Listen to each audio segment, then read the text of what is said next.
The impasse between the eThekwini municipality and a Ratepayers Association is getting heated.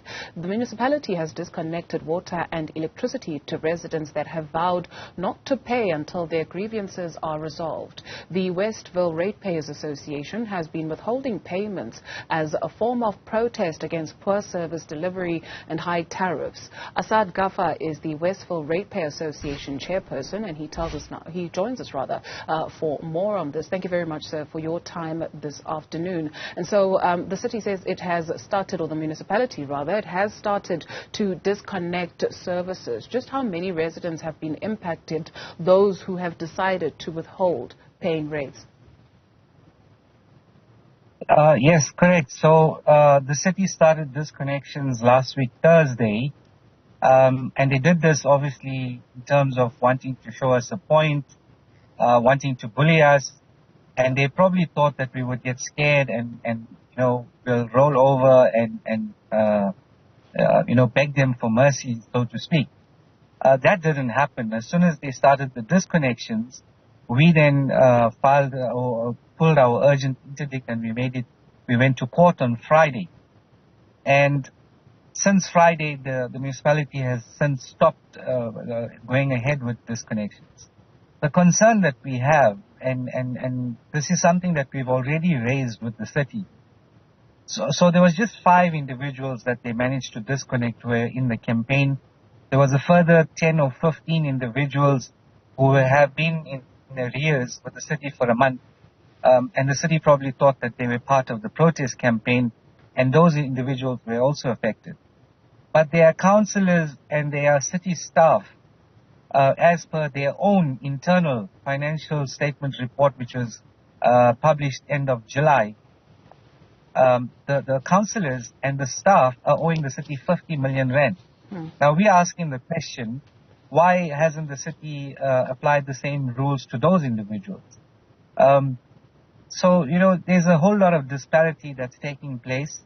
The 5 individuals who are part of the protest campaign in court, we had a recess and we were asked to consult with the 5 in terms of what the way forward is.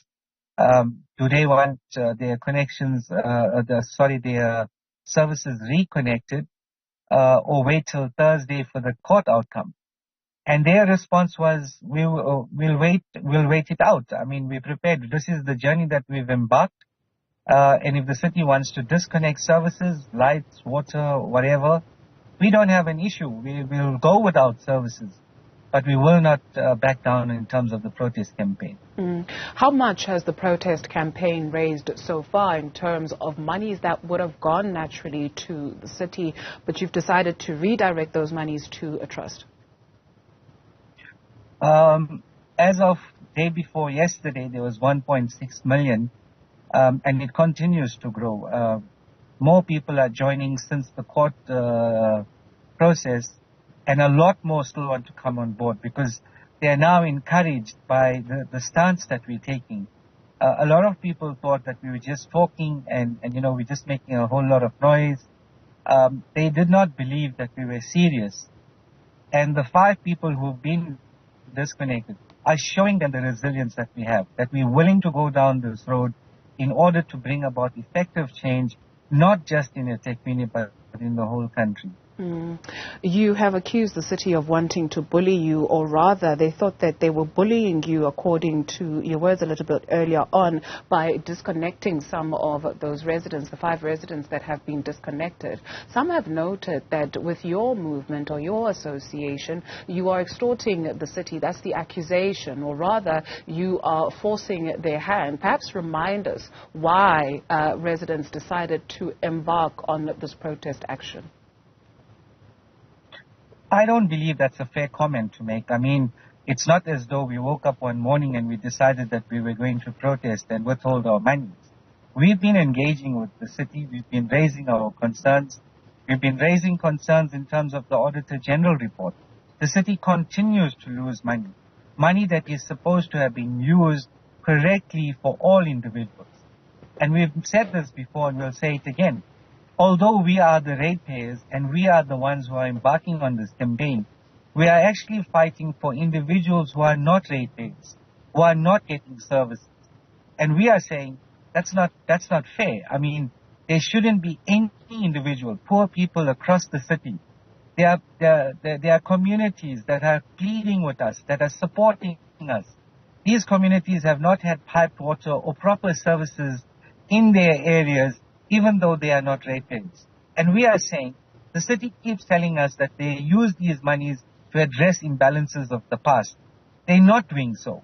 They are instead using money for parties and for items that are not related to a municipality. In fact, the amount of money that's leaving the city through the back doors is unprecedented, and that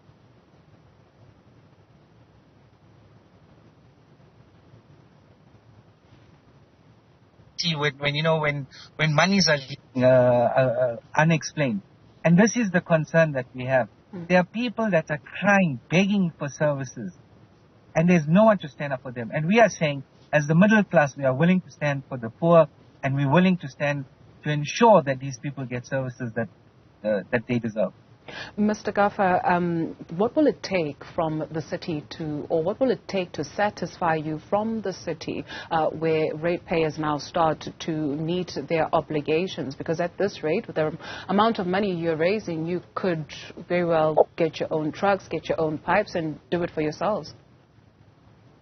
Look, we're not even talking about that, although it's been done successfully in the smaller towns. In smaller towns that have embarked on this process, where there's just one wastewater treatment plant or just one water purification system, it's easy to do it in those towns. In a metro like eThekwini, it's not possible. What we are saying is we're willing to work with services and help the system.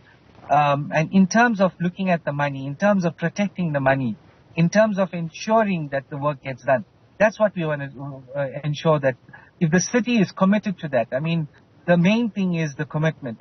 And look, we did embark in the process of talking with the mayor. We've had 2 meetings with him. I still would like to believe I have a good relationship with him. He's been messaging me. I've been messaging him. And I'm hoping that, at some point we can, because, the words that he used, let's hope we can find each other. And I'm hoping that, sanity can prevail in terms of the city. It's not us that's, trying to hold the city ransom. Service delivery has not been on par for the last 15, 20 years. So it's unfair to say that, we now as ratepayers, we are being maverick, or we're behaving civil disobedience, etc., or we're doing something out of order. It's not that. What we are doing is we're trying to fix this country, and if we don't make a stand now, there'll be nothing left for the future.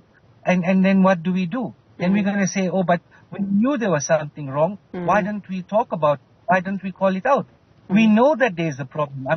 You just had an interview now with political parties, and they themselves are talking that there's a problem and there's a need for change. So all we are doing is we're exercising a constitutional right to highlight the issue that there is a problem. As soon as the city realizes that there is a problem, the sooner we can get down to fixing and moving forward. Fair enough. Thank you very much, sir, for your time this afternoon. Asad Gaffar is the Westville Ratepayers Association Chairperson.